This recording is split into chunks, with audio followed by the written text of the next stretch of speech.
In Facebook, coming in YouTube, getting ready to start my show called Jimmy Rants over on Instagram. Come on in, guys. Happy hump day. I get to this point in the week and it's like, okay, we're halfway done with the week. And it's so great because I love every minute of the work I do. Just pop right in every morning, get up, hit the ground running, and yeah, go all week. Then come Friday afternoon, I start to slow down. Pretty much Saturday and Sunday, I chill, and then right back at it again on Monday. So that's my jam. What's up, Norma? What's up, Sandy? Thank you guys for being here today. Come on in, YouTube. I see you guys coming in over there as well. Happy hump day. Hump day, says Hank. Shirley says hello. PJB, hi from Houston, where we are drying out. Yes, you had another hurricane come through. Remember the other day I was kind of joking about what do they call it when it gets to Z and do they start over again at A? And what was it, alpha and beta? So beta was the one that was the, anyway, it's hard to keep up with them all. Hello, Rhonda. Help me, Rhonda. Johanna over on YouTube. Thank you guys for being here. And Rhonda, you've never heard that before, have you? Like, it's kind of the problem when your name is in a song. Help Me, Rhonda has ruined your life. Just like Jimmy Crack Corn and I Don't Care has ruined mine. So, oh, that's all so fun. But I got a great Jimmy Rants in store for you guys today. This week has been the week of studies. Yeah, and Shirley says, Shirley, you can't be serious. Or from the Airplane movie, Shirley and Don't Call Me Shirley. Yeah, Leslie Nielsen was hilarious in that movie. But Shirley, don't call me Shirley. But this has been the week on Jimmy Rants of studies. And there's all kind of studies that have been coming out. And so I have been going over them. People like it when I go over the studies because sometimes studies go over people's heads. And so when you have a layperson like myself who understands the science and can translate it, it definitely makes it a little bit easier for you to understand what's actually happening in the literature. So this one's a little bit, not quite as technical as the most technical I've ever done, but it's about a subject that's quite technical and definitely within the realm of research is kind of controversial because you start talking about the K word when it comes to things like the C word, it can become a you-know-what storm. So, all right, so let's get this show on the road. We're going to start over on Instagram. And if you guys are ready, here we go.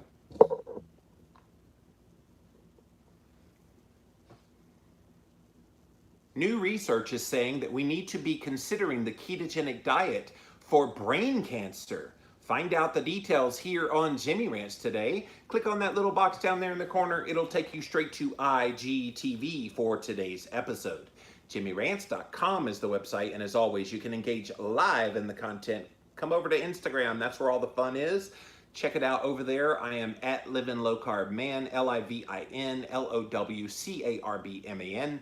Once you're there, engage live. We are here Monday through Friday, 11 a.m. Eastern Time. So thank you guys for being here today. We also simulcast over here on my Facebook channels. Thank you guys for watching, as well as over on my YouTube stream. Thank you all for being here today on Jimmy Rants.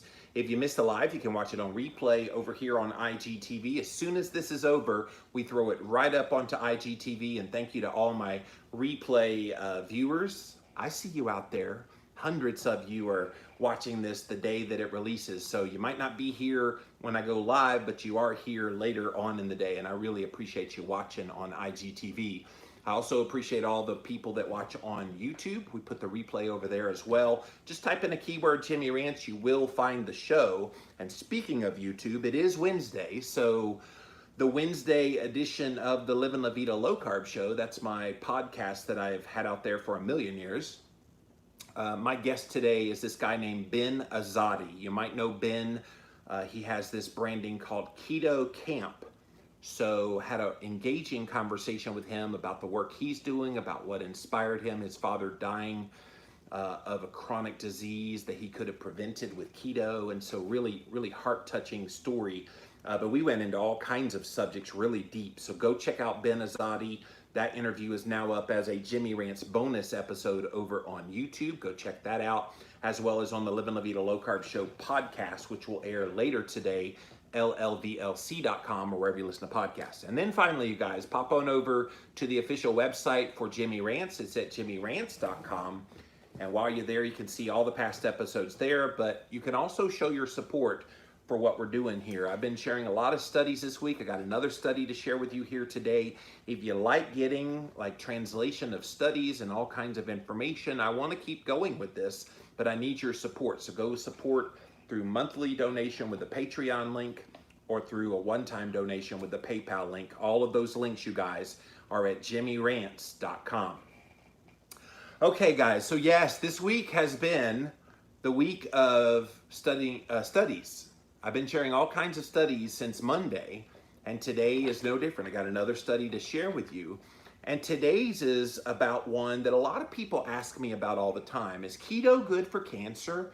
And of course, when you start talking about cancer, this is serious because it's a very serious disease. All of us in our lives know somebody that has gotten cancer, somebody close to us. They've gotten cancer, maybe have died from cancer. All of us have those stories. I sadly have in my direct family about 6 or 7 of those stories.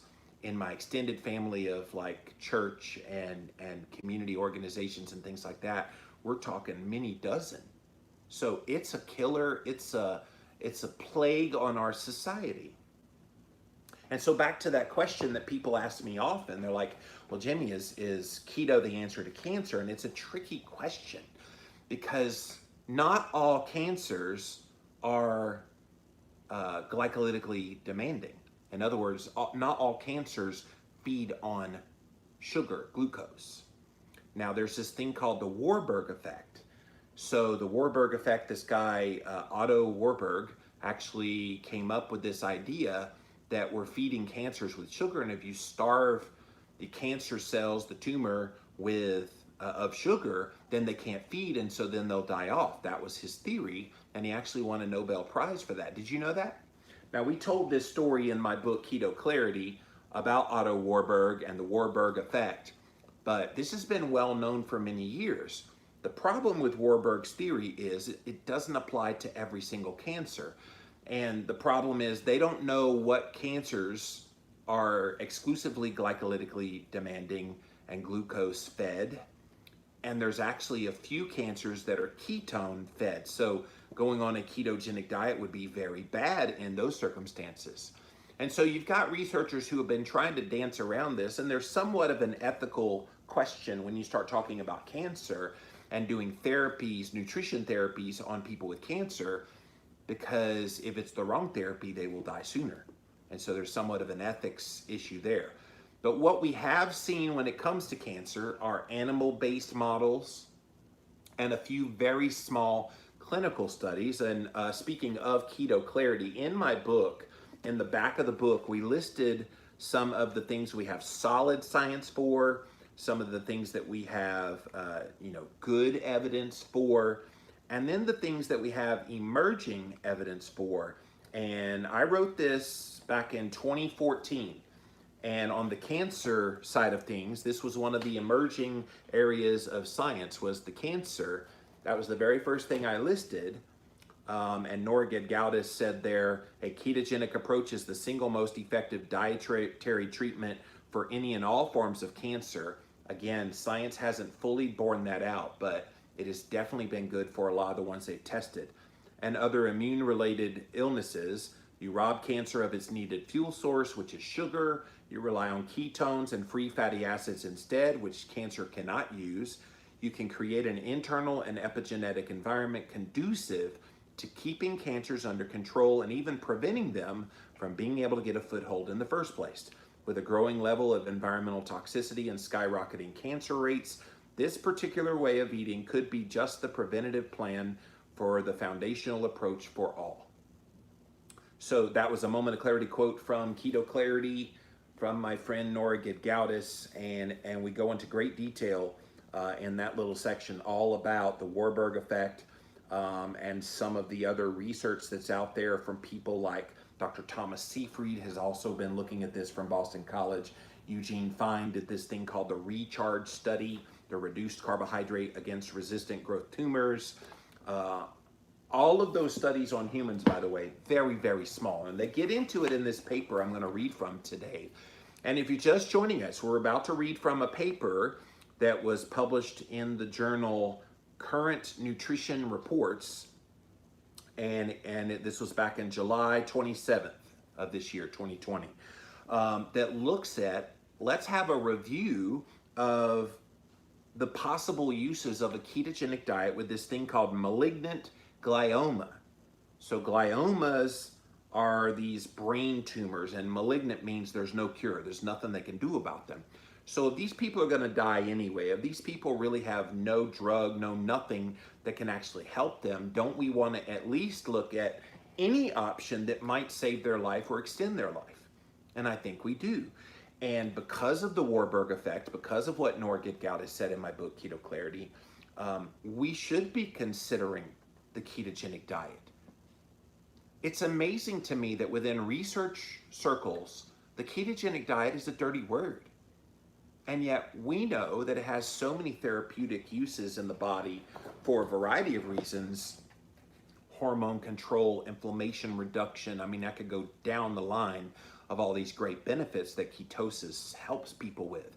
But for these people that have a malignant tumor in the brain, keep in mind, what's the brain consist of? That's right, it's 70% fat. And so if your brain is 70% fat, what do you think it runs very efficiently on? Is it glucose or is it fat and ketones? And I think it should be very obvious at this point. It's fat and ketones. And so if you're not eating sugar, which would exacerbate and feed that tumor in the brain, and you instead feed it ketones, which have no negative impact on a brain tumor, why would you not use this? That's so confusing to me. And then you've got all these cancer doctors that are just like, yeah, we're these oncologists. They're just, you bring up ketosis to an oncologist, they about lose their minds. And again, I have to ask, why?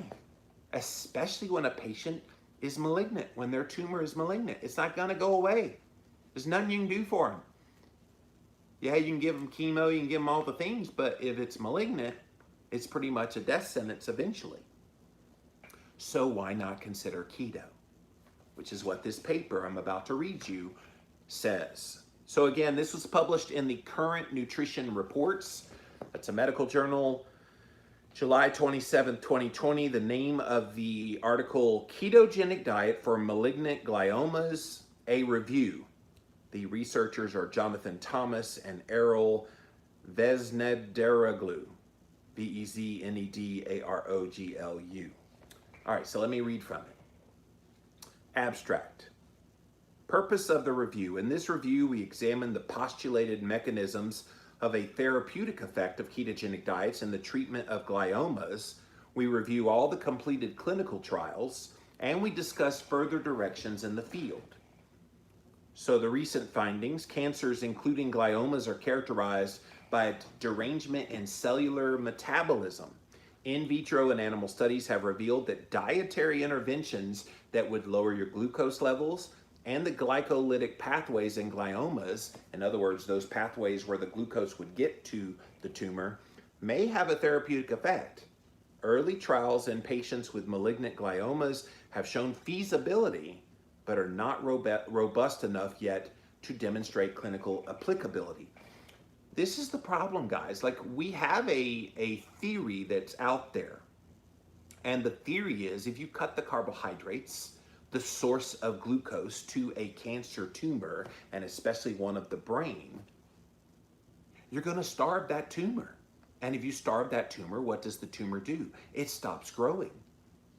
It starts to reduce. And maybe it starts to go away. Why would anybody be against this? And especially in this case of what they're looking at here, malignant gliomas, they can't do anything more. So why, and especially since it's not a dangerous diet, ketogenic, we all eat keto. Most of you guys that watch Jimmy Rants, you eat a ketogenic diet, you're in a state of ketosis, at least from time to time, if not all the time. Why would they even like hesitate on something that's natural? And by the way, it tastes good. And so these people are in a miserable state with this cancer in their brain. Why not have them have enjoyability in the foods they eat and at the same time get some benefits from that? And maybe they spontaneously fast, which adds even more benefits to that. Are you guys seeing the same kind of concerns that I am? Why is this even a question of whether we should look at this or not look at this? Obviously, we should look at this because people that have malignant tumors in their brain, they ain't gonna get better. There's a reason they call it malignant. So a ketogenic diet should absolutely be considered. All right, the summary in the abstract says therapies for malignant gliomas of the brain are increasingly using a multi-targeted approach. So they do all kinds of things to try to extend life and to help these people be comfortable with that tumor. The use of a ketogenic diet and all of its variants may offer a unique, promising anti-glioma treatment by exploiting the metabolic alterations seen in cancers, including gliomas at the cellular level, which may work in concert with other therapies. Here's the thing. Here's where people get into trouble. You got people out there that say, oh, if you just eat keto, it's the cure for cancer. If you're one of those people, I'm going to slap you upside your head. We need to stop stepping ahead of the science. The science has not shown that yet.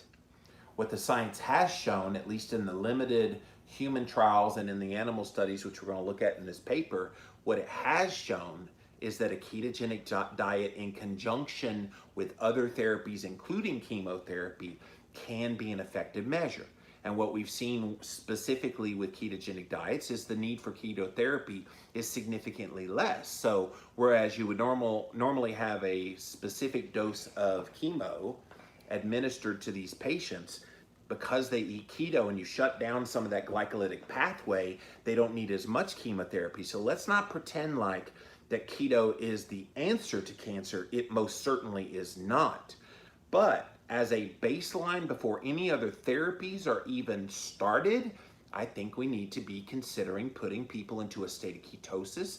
This would also be a place where exogenous sources of ketones, either through EKs or through the esters, the ketone esters, all should be on the table, because if the point is to try to get glucose out of the body and ketones in the body, you want to do that as much as you can. Now keep in mind too, this level of therapeutic ketosis for battling cancer is not just the little willy-nilly keto that most of us do. This is a hardcore therapeutic use. Think about the kids with epilepsy and some of the other like traumatic brain injury, maybe Alzheimer's disease and Parkinson's. All of those studies, you're gonna freak out a little bit, but all of those studies have a 90% fat diet as a therapeutic for getting them into ketosis. And you're thinking, wow, do they really have to go that high? When you're trying to fight for your life and prevent some kind of a disease from ravaging your body, you bet your sweet bippy you are going to go 90%. Because what that does, and some of them even call for, and I know Dr. Seafried calls for in his work at Boston College, a calorie restricted ketogenic diet, which would not only be 90% fat, but it would be like 1,000 calories. Other researchers, Dominique D'Agostino and other ones, have said, yeah, you don't really have to restrict calories that much because the point is to make sure you're getting therapeutic ketones. But they can debate those little minuscule things. The main point is getting a very, very high fat intake for the therapeutic use of ketosis is the key. All right, so let's get into the introduction. And again, if you just joined us, I'm going over a new analysis review study of the ketogenic diet for malignant gliomas. So these are the brain cancers. And the keto diet, they're arguing in this paper, must be considered. Again, if they're headed to an early grave because of this horrible disease, the least we can do is try every tool in the toolbox. And the ketogenic diet has unfortunately been left in that toolbox one too many times. Introduction. Glioblastoma, GBM, is the most common malignant primary brain tumor. Due to a lack of effective therapies, patients with new diagnosis of glioblastoma usually survive only for 14 more months. In the most current treatment paradigm, GBMs are treated with a combination of maximal safe resection follow-up followed by chemotherapy and radiation. Despite intense investigations of all new therapies in recent years, such as tumor treating fields, immunotherapy, and vaccine therapy, the prognosis always remains dismal. In other words, all the newfangled ideas about extending the life of these cancer patients, they've all failed miserably. Currently, as no single new therapy appears to be radically changing the course of what happens, there is great interest in trying to combine the newer treatments in the hopes that a synergistic effect can significantly improve outcomes. So instead of like each one of those things that I just mentioned individually, they're trying to mix and match and say, okay, something's going to add up that's going to give us this grand cure, so to speak, to extend the life and maybe help to reverse the malignant tumor. Additionally, the marked heterogeneity of glioblastomas likely leads to variability in response to therapeutics. In other words, just like our metabolism, we all have different needs. Your tumor, if you get one in your brain, is going to have a different need depending on who you are and what you are. It's going to be very bio-individual, which makes it hard. Like, think about it. They think glioblastoma, okay, this is the therapy. But what if it's a therapy for like a percentage of the population, and then another percentage of the population does well on another therapy? Like, they're going to have to dig deeper into why there are different responses from the same tumors. As such, new treatment approaches that attack the cancer from new angles while complementing existing therapies are particularly attractive. So this is where keto comes into play. One of the features of cancer cells is this thing called dysregulation of cellular metabolism. In adopting a highly proliferative state, cancer cells reduce the utilization of the citric acid cycle and the oxidative phosphorylation for energy production, and instead they shift to burning sugar to fuel the cancer cells. That's the way it works. So I mentioned it earlier, but they put it here in the paper. The Warburg effect, remember Otto Warburg, was demonstrated back in 1927. Remember, he won the Nobel Prize in Medicine for this discovery. And it's considered a hallmark of cancer, including for glioblastoma. Like, we've known this now almost 100 years, and there's still an if about keto as it relates to this kind of cancer? Am I missing something here? If he won the Nobel Prize, don't we laud Nobel Prize winners as, wow, you're way ahead of the time, you came up with an idea that has viability? Why almost 100 years later are we still having the debate about whether keto is pretty good for cancer, and especially malignant glioma? Makes no sense at all.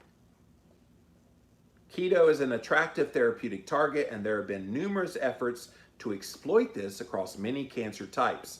The ketogenic diet, known as KD in research, is the most common therapy used to target this cancer feature. KD is a low carbohydrate, high fat diet that includes changes in body metabolism akin to starvation. So I've talked about this concept before. Within the research world, they refer to a ketogenic diet as fed starvation. In other words, it mimics all the effects of fasting / starvation, and yet you're eating food. So metabolically, what you get when you eat ketogenic and when you lower carbohydrate in your diet and you eat more fat in the diet, what you get is, in essence, all the benefits of a fasted state, almost all of them. You don't get quite the autophagy you get, but most of the other benefits that you get from a fasted state, you get from a very deep ketosis state. And this is why a ketogenic diet is so effective. It's why you start to see lower inflammation. It's why blood sugar and insulin come down. It's why you feel better. It's why all the things good in your body that happen, it's mimicking the effects of fasting. Now, again, you can rev up some of those same effects of keto when you actually fast, But the point is you're getting great benefits as if you're fasting. This affects the level of ketones, free fatty acid, insulin, glucagon, and glucose in your blood. Ketogenic diets have been used for many years to treat neurologic conditions, things like epilepsy. 1920, they were using a ketogenic diet to help kids with epilepsy. And a lot of those kids, before the ketogenic diet came along, a lot of those kids just died. They withered away into nothingness. And keto saved their lives. So, long known for epilepsy, traumatic brain injury, and stroke. Importantly, demonstrating a biologic effect in the brain. And again, guys, if you missed it earlier, the brain does not depend on glucose primarily. People think, oh, your brain needs glucose. It does need minor amounts of glucose, and you can get all the glucose your brain needs from the fat and protein you consume, this process called gluconeogenesis. And it's a very demand-driven process that when the body needs glucose, it can take some of the protein, some of the fat that you consume, which is primarily what you consume when you eat a keto or carnivore diet, and it translates it into glucose, which would feed the brain. But the vast majority of the brain is actually fed by ketone bodies. It is. Its efficacy in most of the established in the treatment of epilepsy, in which many randomized controlled clinical trials revealed benefit in seizure control, as well as with various types of ketogenic diets. So various types of ketogenic diets are that really therapeutic kind that I mentioned earlier, the 90% fat. But then there's more of a moderate, kind of modified Atkins diet that I know the researchers at Johns Hopkins have been using for many years. So that one is more like the Atkins diet, except a little higher in fat, probably around 75% fat, which is more of kind of a traditional ketogenic diet. But they have to be deliberate about the foods they eat and that kind of thing. Eric Kossoff, Kosoff, is the researcher that's doing a lot of work on this modified ketogenic diet as it relates to epileptic children. So look his work up again at Johns Hopkins University, Dr. Eric Kossoff. Okay, randomized controlled trials were performed employing a classic ketogenic diet, medium chain triglyceride diet, and a modified Atkins diet, like I was just mentioning, with a low glycemic index diet also showing benefits. So the point is, every form of carbohydrate restriction is actually benefiting these conditions. And the reason is, it's the carbs that are the problem.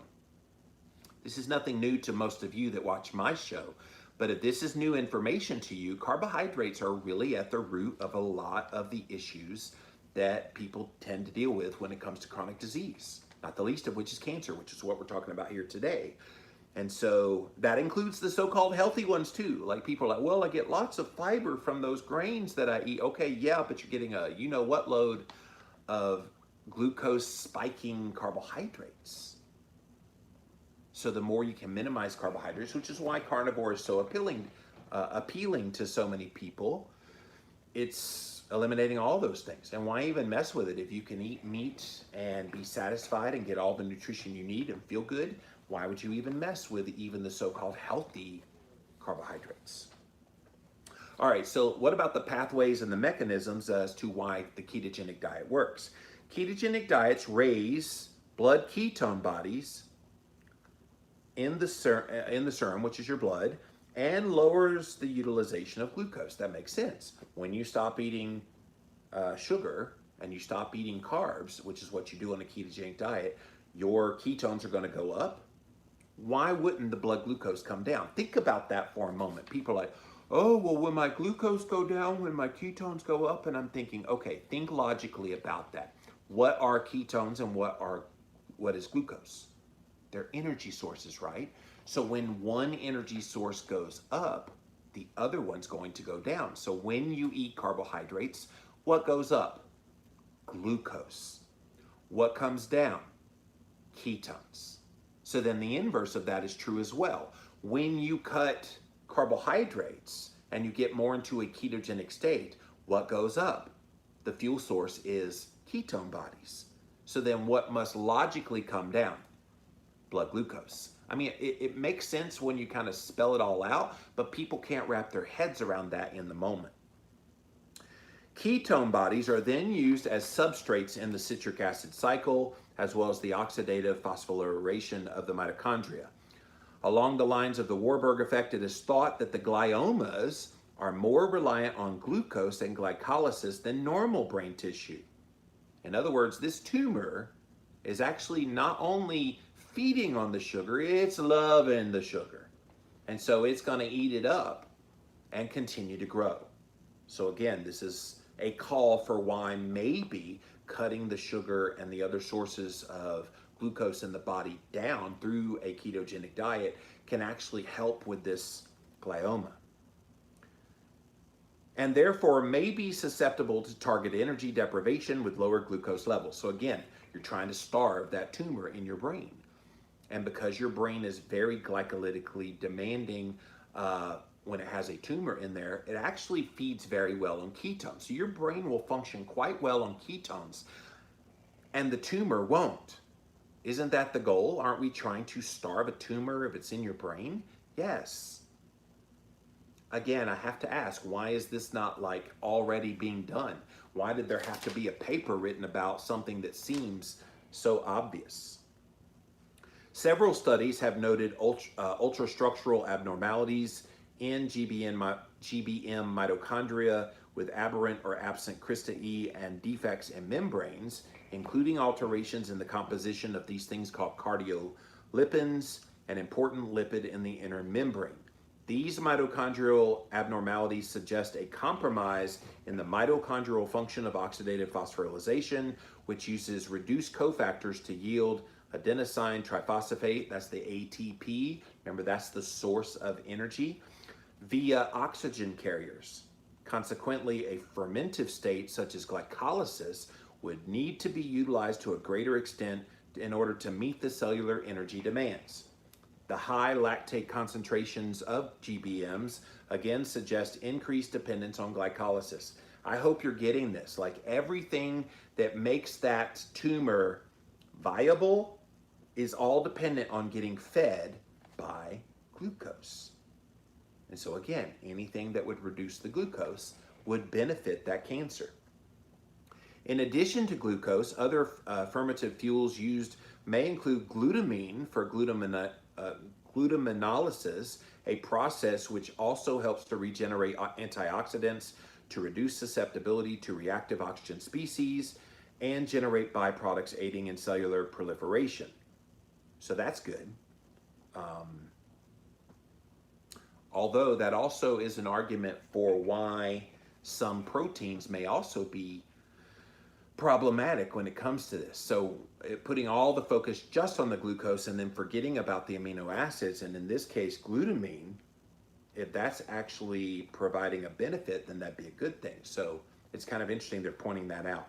Numerous clinical studies have shown that hyperglycemia, which is high blood sugar, is associated with poorer progression-free and overall survival in patients with GBM, controlling for the presence of diabetes, steroid use, and other confounders, and may in fact independently contribute to worse outcomes. And again, if the theory is that higher ketones are being protective and therapeutic when it comes to this tumor, then it makes sense that if you are having higher blood sugar, you're going to have lower blood ketones. That makes total sense that you would get that result. If this were the case, it would suggest that changes in body metabolism could be affecting the outcome in a malignant glioma. In fact, this thing called IDH, isocitrate dehydrogenase, a key enzyme in the citric acid cycle that converts isocitrate into alpha ketoglutarate, is mutated in a large subset of people with GBMs and most of the low-grade gliomas. The presence of this mutation is associated with a significantly less aggressive phenotype in the glioma, which again suggests cellular metabolic changes are tied to prognosis in the glioma. In other words, you can choose to feed yourself with glucose, or you can choose to feed yourself with ketones. And the way your metabolism goes will be the way the tumor goes. Are you getting the picture here, you guys? I know it's a little bit deep, but this science is so important to know. Additionally, glucose and glycolysis are thought to activate important pathways that prevent cell death.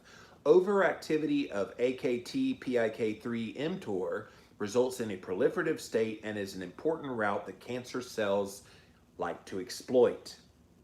In addition to other solid tumors, this pathway is overactive when it comes to many of these gliomas.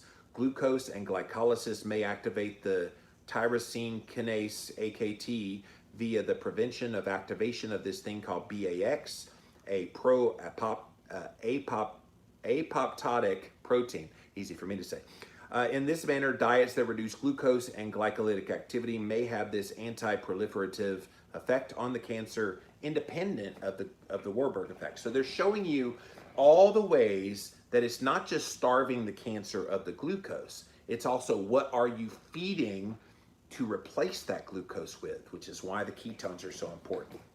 All right, so then they go into some of the preclinical studies that have been conducted looking at ketogenic diets as it relates to malignant gliomas. So I hope you're still with me, guys, because this is a little bit deep, but it's so important to know this stuff. Several studies have looked at the metabolic flexibility of gliomas with regard to energy utilization. One study implanted CT2A mouse astrocytomas and U87 human gliomas in mice, and then they subjected the mice to a high-fat, low-carb ketogenic diet. The authors found the gene expression of mitochondrial enzymes include 3-hydroxybutyrate dehydrogenase was lower in tumor compared with the contralateral brain, in other words, the control. Another study looking at the in vitro expression of 3-hydroxybutyrate dehydrogenase and other ketone body metabolizing enzymes in human glioma cells U87 and T98. Though mRNA and protein expression was evident, there was still a absence of substantial 3-hydroxybutyrate metabolism. Additionally, administration of 3-hydroxybutyrate was unable to rescue glioma cells from glucose withdrawal-induced cell death. Interestingly, this study also demonstrated quantitatively that there was a reduction in vessel microdensity in the ketogenic diet treatment group in comparison with the standard diet group.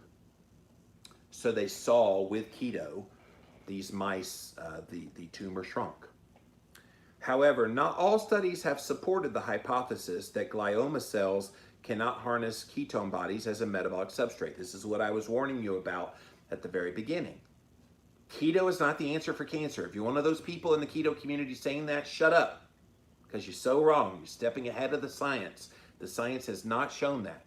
What we have seen is that in many cancers that are glycolytically demanding, they do tend to do well with a ketogenic diet. But let's not broad brush all cancers when it comes to keto. One study used RG2 and 9L xenograft glioma rat models subjected to the ketogenic diet. After injection of the labeled ketone bodies, magnetic resonance spectroscopy revealed ketone body oxidation in the tumor equal to that in the normal brain. In other words, it was metabolizing it and it was using it as a fuel. This is what I was talking about. They can sometimes feed on ketone bodies, and scientists are trying to figure out why and which ones do that. Additionally, histochemistry revealed upregulation in the transporter of the ketone body monocarboxylate in tumors. Additionally, another study suggested that for in vitro culture of gliomas, glucose restriction may actually enrich the glioma stem cells. Again, feeding that cancer cell with ketones. So again, let's don't broad brush this and think it's going to be across the board applicable. This is why the researchers need to parse this out, and this is why there is reticence about using human subjects until they can figure out why some people respond well to a ketogenic diet when it comes to cancer tumors and others don't do so well. Preclinical in vivo studies examining ketogenic diet for the treatment of solid cancer and other body locations have confirmed that there is great potential of ketogenic diet as being anti-cancerous. One meta-analysis looked at 59 studies that had employed mouse and rat models. They found that calorie restriction and keto showed effectiveness against cancer with a pooled odds ratio of 0.20. Another study performed this thing called Bayesian random effects meta-analysis on 12 different studies using mice with an unrestricted, in other words, they didn't calorie restrict, the ketogenic diet compared with a standard diet, and they found a mean survival time ratio of 0.85 and 0.55, both of those being significant. Of note, however, the included studies using brain tumors had decreased benefit compared with those in other body parts. So I love that this research, this kind of analysis review of the research is happening, because if you don't already know about what's out there, we can't be demanding research if we don't know what the current research is. So if nothing else, today on Jimmy Ranch, you're learning what the current research is already out there. And so far, it's a lot of mouse models. Preclinical in vivo studies to study the therapeutic effects of ketogenic diet on gliomas have generally employed murine models. 24 studies have been performed looking at tumor growth and survival using a variety of nutritional restrictions. 12 of the studies used a ketogenic diet. One used keto supplementation, so that's the exogenous ketones we were talking about. 9 used purely calorie restriction, which is also ketogenic, and 2 of them used short-term starvation, which again is ketogenic. These studies were not only heterogeneous with regard to therapeutic diet, they differed in choice of subcutaneous versus intracranial glioma models and cell lines as well. Nevertheless, 17 of the 24 studies showed a significant decrease in tumor with the ketogenic and calorie restricted diet. Of the 16 studies performing survival analysis, 10 of them demonstrated a significant increase in survival with this intervention. Examining surrogate endpoints, 19 of the 24 studies demonstrated a decreased level of blood glucose. You would assume that would happen when they go on a ketogenic diet. And 18 of the 20 studies showed increases in the ketone levels of the blood. Taken in total, there was a trend towards decreased blood glucose being associated with an increased survival and a decrease in the tumor growth. That is huge, you guys. That is a theory-creating hypothesis that now must be tested in humans. They've shown it in mice and rat studies again and again and again. And so now we need more of the human studies. And like I mentioned, the Recharge study from Eugene Fine is one of the few. I think his study had maybe 10 or 11 patients. That's not enough to make a splash when it comes to the research world. We really need it to be on a grander scale.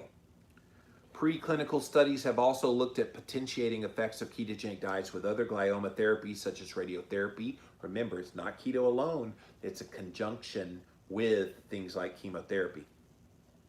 One study used an intracranial bioluminescent mouse model with an implanted glioma, and they found that in mice who got a ketogenic diet plus radiation, survival and tumor reduction appeared to markedly improve in a synergistic manner. So in other words, the ketogenic diet made the chemo work better.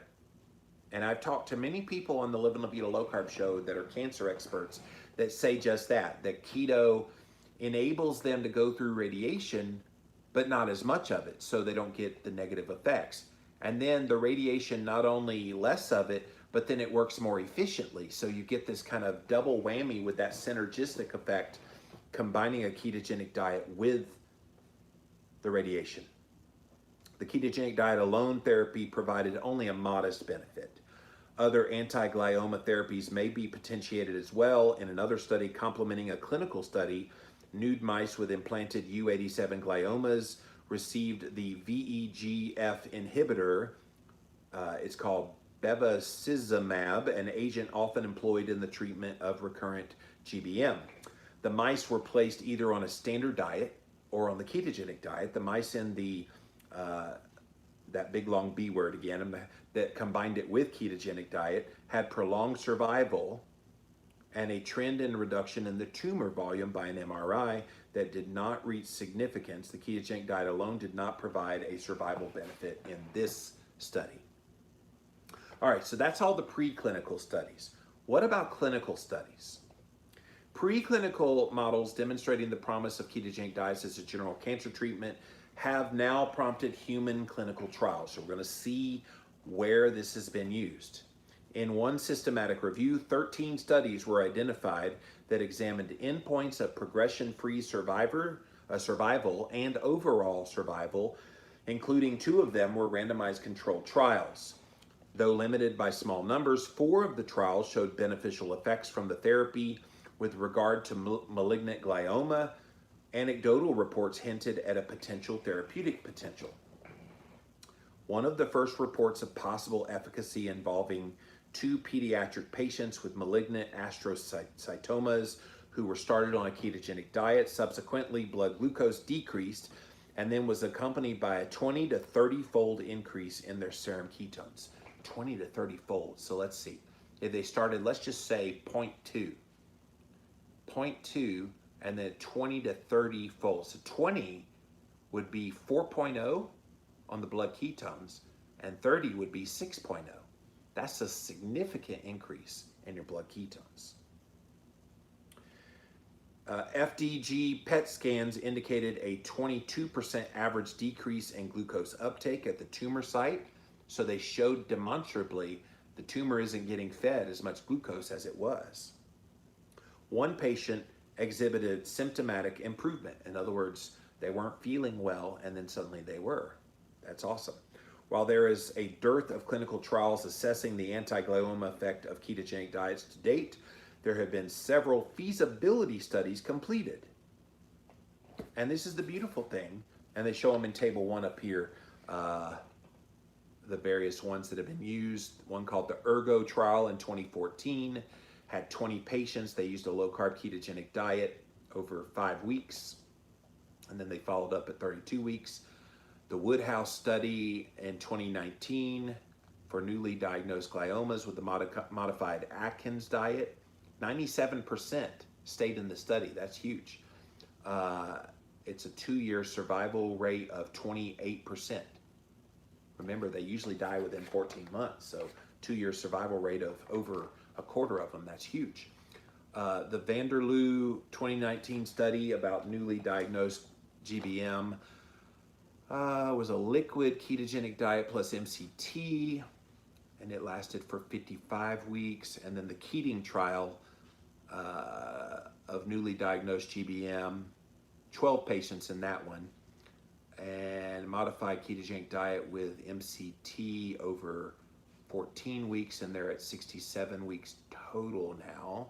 So yeah, lots of kind of interesting small studies. 20, 29, 9, and 12 is the number of study participants in those particular studies. But this is the thing, they're just feasibility studies. We actually need to be doing it on a grander scale. I think they've proven the efficacy. I guess they haven't seen enough consistency with improvement to think that it's staying within their Hippocratic oath to first do no harm.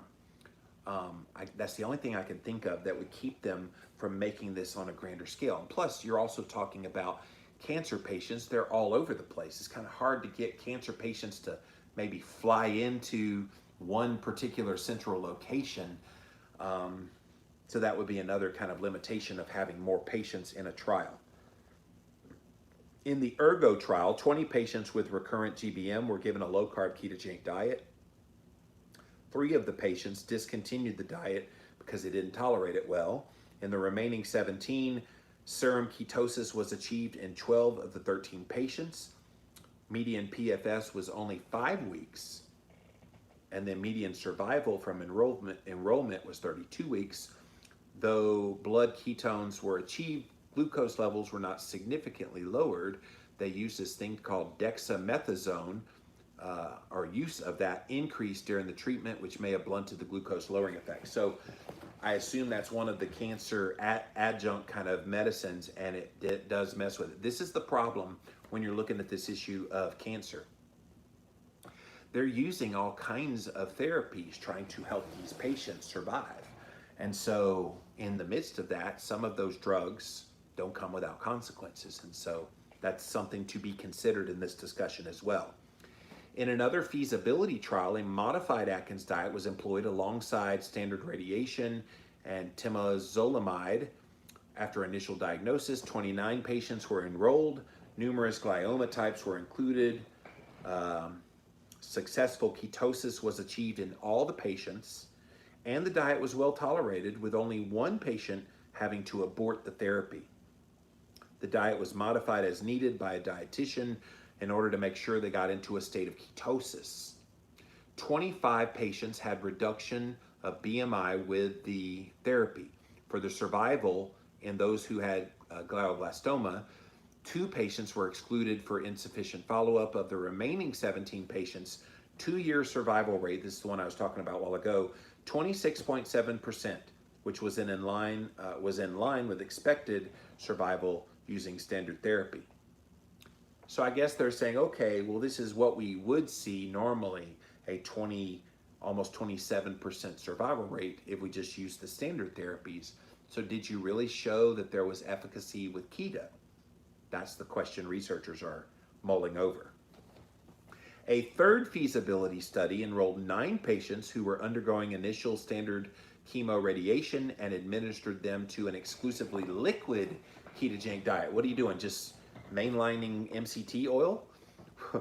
And I guess like high-fat shakes? Is that what they mean by an exclusive liquid ketogenic diet? After the initial 6 weeks and completion of radiation, patients were switched over to a solid ketogenic diet with MCTs. Patients on dexamethasone were excluded because, remember earlier, that was the drug that raises blood sugar. 1 patient dropped out of the study and 2 patients were not able to tolerate the diet.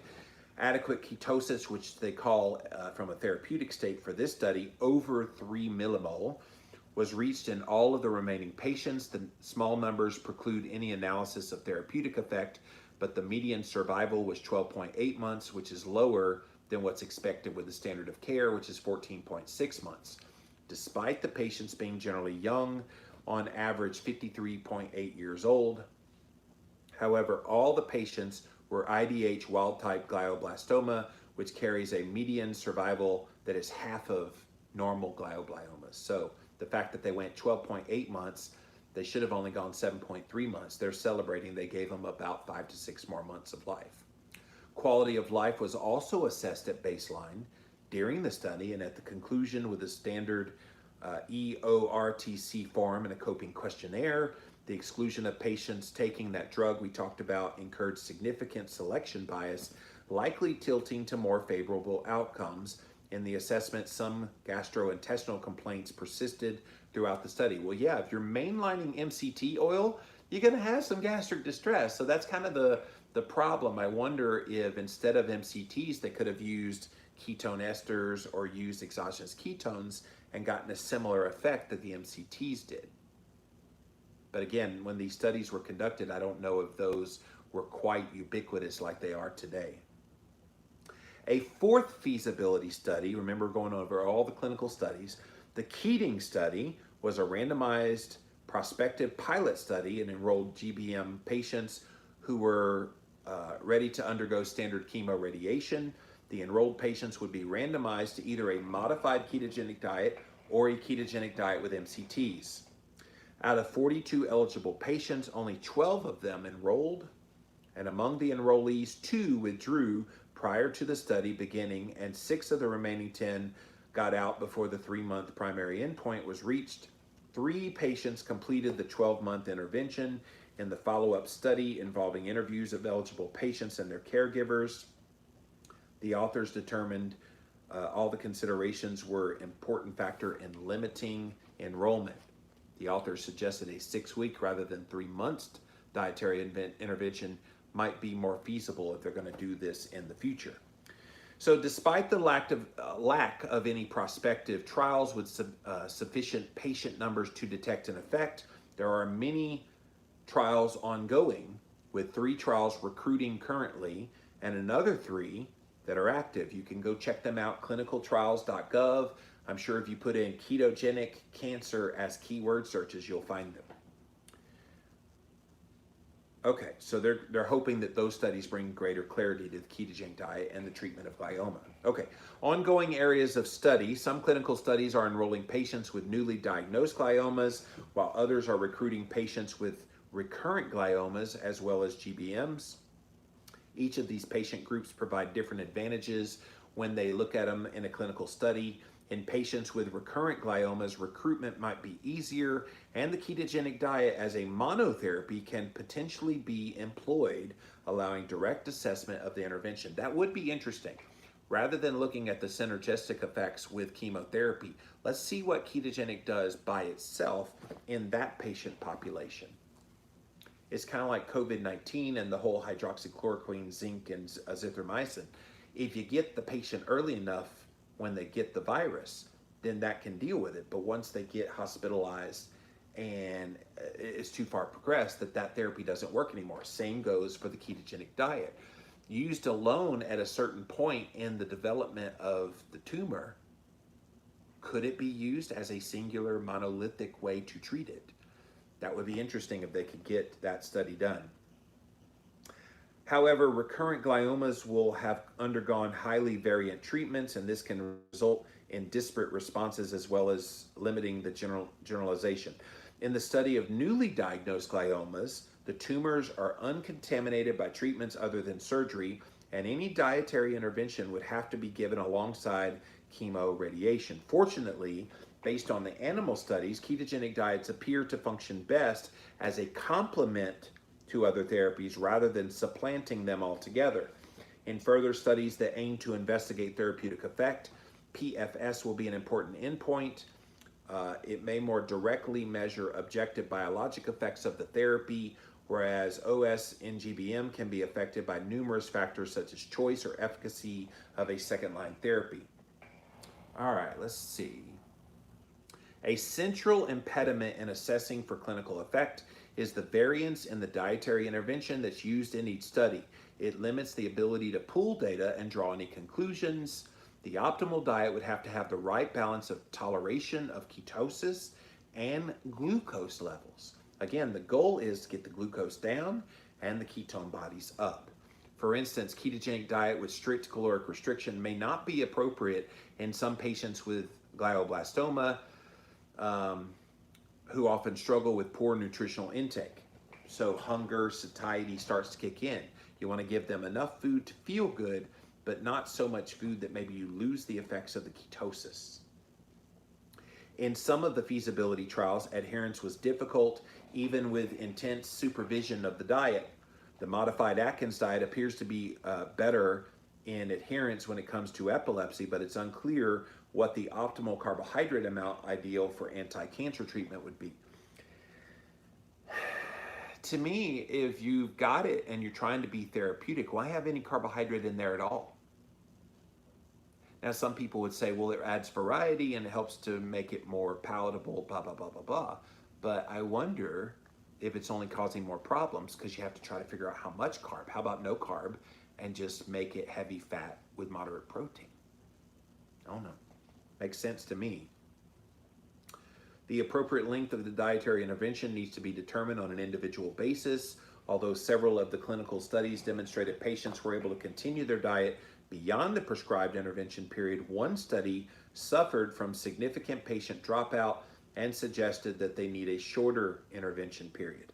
Additionally, proper standardized biomarkers for appropriate ketosis will also be needed. That's true. If you're going to test ketones, you can't have one group testing urine ketones, another group testing breath ketones, another one doing blood ketones. You kind of have to standardize. What is that standard? Is it blood? Is it something like the biosense meter that translates breath ketones over into beta hydroxybutyrate, which would be the blood? All of those things need to be hashed out in the research.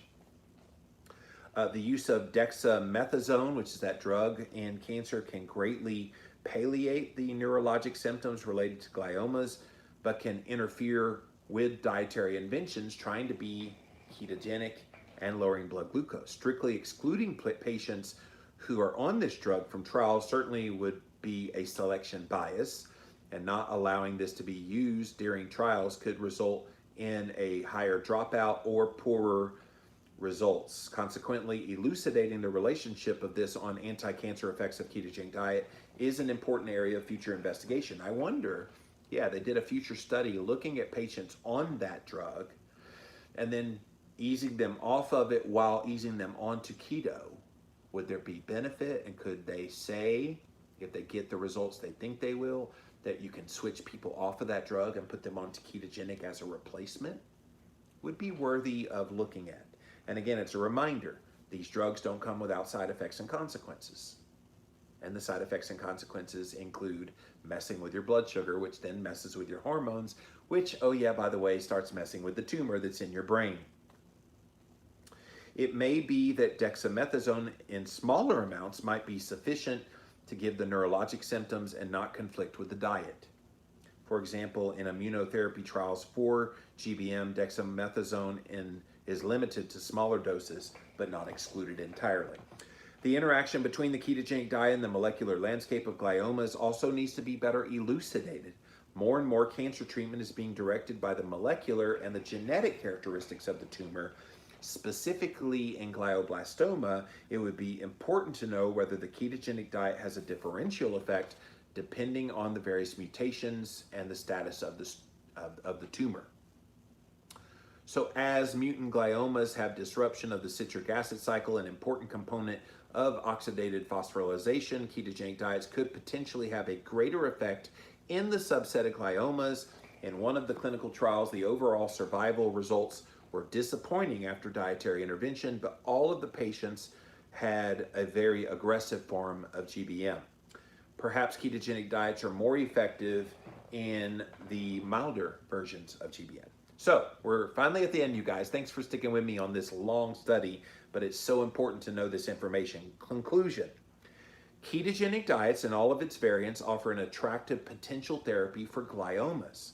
They exploit the unique metabolic characteristics of cancer and its dependence on glucose and glycolysis. Ketogenic diets are able to promulgate a biologic effect in the brain, as evidenced by the established efficacy in neurologic disorders such as epilepsy. Animal studies have been promising, and ketogenic diets and its variants appear to complement and synergize with rather than supplant current anti-glioma therapies. Though available human trials are few with low numbers precluding identification of therapeutic effect, these trials appear to demonstrate feasibility and safety with certain forms of ketogenic diets. Further clinical study is warranted. So, guys, there you have it. We have a thorough review of the ketogenic diet as it relates to malignant gliomas, brain cancers, and thank you to Jonathan Thomas and Errol Vesnedaroglu. They got this published in the journal Current Nutrition Reports back in July 27th, 2020. The title, Ketogenic Diet for Malignant Gliomas, a review. Go check it out. I actually had a nurse friend of mine send me that, because when I went to get it, it was behind a firewall paywall.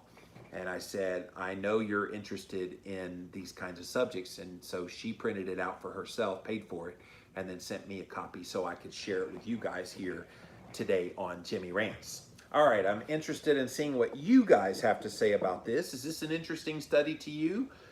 Should we be looking at more of these kinds of therapies as it relates to cancers of all kinds, not just malignant brain tumors, but really any kind of cancer? I hope this becomes a topic that gets thoroughly investigated. And I've been calling for it ever since I put it in Keto Clarity as emerging evidence. We have lots of emerging evidence from all those things that I just mentioned in there that shows this can have efficacy if it's used properly. All right, let's come over here first to Instagram, then over to Facebook, finally over to YouTube. Thank you all for being here today on Jimmy Rants. See what you have to say about this one here. Marnie says, a friend of mine had breast cancer. She naturally ate much meat and vegetables. She was doing well. It was shrinking. Someone else convinced her to stop eating meat and to instead take a tonic with lots of grains in it, and she died 4 months later. That's too bad. And people make choices based on very compelling evidence that might not be grounded in anything, which is why I think we always need to go back to what the research is showing. That's why I read so many research papers to you guys here. It would be very easy for me to just say, oh yeah, everybody, keto is the answer for all cancers, so go starve those cancer cells and just don't eat carbs. But it would be wrong. It's not the full picture. It's kind of like when you go to a court of law and they say, you swear to tell the truth, the whole truth, and nothing but the truth, so help you God. It's true that you do starve cancer cells, some, but it's not the whole truth. And so if it's not the whole truth, we need to be slowing our roll. And I'm going to keep calling out the keto community, all those people that think that just lowering carbs and getting into a state of ketosis is going to solve all your cancer problems. No. Now, do you have a greater propensity of preventing cancer from happening and possibly helping the cancer if you do get cancer? Probably, but let's not assume it in the case of all cancers. And Marnie, I'm sorry about your friend who had breast cancer and then was doing well and then not doing well once they decided to go off and do something else. Joshua says, were those mice fed animal fats or vegetable oils? I wonder if they still had better outcomes on vegetable oils. How amazing would they do with healthy fats? Honestly, I don't know. A lot of those kind of mice studies, they actually use saturated fat with a mix of mono. I'm not aware that they use vegetable oils, but it did not say in this review, Joshua. All right, thank you, Instagram. Let's pop over here now to my Facebook page. What's up, Facebook? See what you have to say about this one. Thank you guys for being here today on Jimmy Rants. Melissa says, yes, you can eat well and makes my body feel so much better. Fasting is good, but I love to eat. Yes, fed fasting. That is what keto is. It's fed fasting. You're getting a lot of the benefits of being in a fasted state, being in a heavily ketogenic state. And it's wonderful. Just ate some Boston butt and a salad. Next month will be my 5-year keto-versary, keeping off 50 pounds. That's awesome, Melissa. Keep it up. Kay says, I definitely enjoy life more eating low carb. And you're going to enjoy not just life more, but more life. Yeah, I'm convinced that keto saved my life. And I'm going to live a whole lot more life. I ain't close to being done yet, you guys. I hope I live to be 110. Yeah, welcome back to Jimmy Rants. Episode 9343 today. What was I saying? Oh. Kay says, happy to catch you live today. Well, I'm happy you're here, Kay. Thank you so much for watching. And thank you, Facebook. Let's pop over here now to my YouTube channel, see what you guys have to say. You like my old man voice? Thank you for keeping us informed. You're welcome, Walker. That is my jam. You've been following me a long time, so you know. Craig says, sorry if discussed, can keto be used as a preventative measure for such cancers? Why would it not? It makes sense that if it's going to be used as a therapeutic, that if you're not feeding your body glucose in large amounts, that it's not possible that a glycolytically demanding cancer cell, cancerous tumor, it couldn't grow. So yeah, I think as a preventative, it's probably great. I wonder what percentage of those diagnosed with the big C ate low carb. Probably not many. So I know when I interviewed Dr. Thomas Seyfried, the researcher out of Boston College, been about a decade ago now that I interviewed him, he threw something in at the end of the interview that just blew my mind. And remember, he's a ketogenic diet cancer researcher.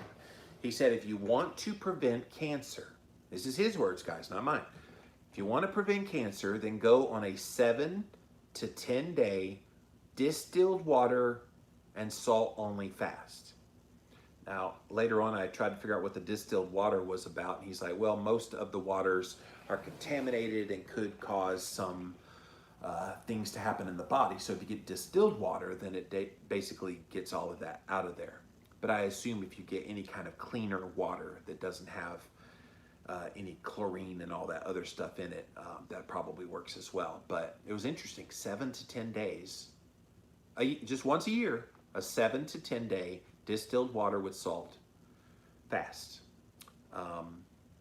which is great because I'm a big fan of fasting, as you guys well know. And I think you can get lots of benefits. And if it helps to prevent cancer, why would you not throw in 7 days of not eating? It's not a big deal. Shirley says, Logan Sneed, I love Logan, had brain cancer and used keto to fight it. It's pretty amazing. Yeah, go look up Logan Sneed. He's definitely a great inspiration. Super young guy, too. Super smart. Yeah, thank you for mentioning his name, Shirley. Appreciate that. All right, guys, so good news, right? The keto diet has to be considered for these malignant brain tumors, these gliomas. They're really nasty things, and yeah, it's one of those things that if we don't take it seriously and look at this as a therapeutic, I don't think we're treating patients well. You have to give patients all the information and let them decide. You know, those people that didn't tolerate the ketogenic diet, I don't know what's not to tolerate. It's delicious, tastes good, feel good. Now, obviously, I've never had cancer, so maybe in the midst of the cancer, some of the things used to treat the cancer might cause the ketogenic diet to not be as desirable, but really anything would not be desirable. So you kind of have to take that into play as well. But if you don't have cancer and you want to prevent cancer, there's certainly no downside to eating a ketogenic diet. That's it for this episode of Jimmy Rants. JimmyRants.com is the website. And as always, you can engage live in the content. Come right here. I am on Instagram Monday through Friday, 11 a.m. Eastern Time. So follow me there at Livin' Low Carb Man, LIVINLOWCARBMAN. Once you're there on Facebook, we also enjoy having my YouTube channel, Peoples, as well. So thank you guys for watching. Thank you all for watching today on Jimmy Rants. If you missed the live, you can watch it on replay right here on IGTV. So check it out. As soon as we're done, we'll get that right up there. We also throw the past episodes up over on YouTube. Type in a keyword Jimmy Rants. You will find the show. And don't forget, Jimmy Rants bonus episode. Ben Azadi is over there from Keto Camp. We had a great conversation on the Livin' La Vida Low Carb Show. Go watch it over on YouTube or listen to the podcast Livin' La Vida Low Carb Show, LLVLC.com, or wherever you listen to podcasts. And then finally, before we get out of here, go check out the official website for this show. It is JimmyRants.com. See all the past episodes there, but most importantly, you can support my work. If you like getting cutting edge science and getting it translated here on Jimmy Rants, I go out of my way, you guys, to look for this kind of thing to benefit you. So if you think that's worthy of supporting my work, I would love to have your support. Go and support my Patreon page if you want a monthly donation. I got a lot of people that do like $5 a month, and I'm grateful for those people, and it's wonderful. I appreciate them greatly. Or if you just want to do a one-time donation, you can do that with a PayPal link, and really any donation of any amount would be greatly appreciated. All right, guys, that's it for now. Thank you so much for watching. We will be back again tomorrow. We'll have another study. I've done a study Monday, study Tuesday, study Wednesday. I may have another study tomorrow, but you'll have to tune in to find out. So until then, we'll see you then. All right. That was a long one. I don't like to go over an hour because most people will get kind of like bored after an hour of looking at somebody on a screen. But this was just too good of information not to get it out there and share. So, all right, guys, let me get out of here. It is gorgeous out there today. I'm loving this fall weather. Cooler, but yet it's still sunny. It's supposed to rain later in the week, so I'm like, over the weekend. So, going to try to enjoy the rays while they're still here, and hope you guys can get out and enjoy some sunshine, get some fresh air, and enjoy the fall temperatures as well. All right. We'll see you again soon. Bye. Bye, guys.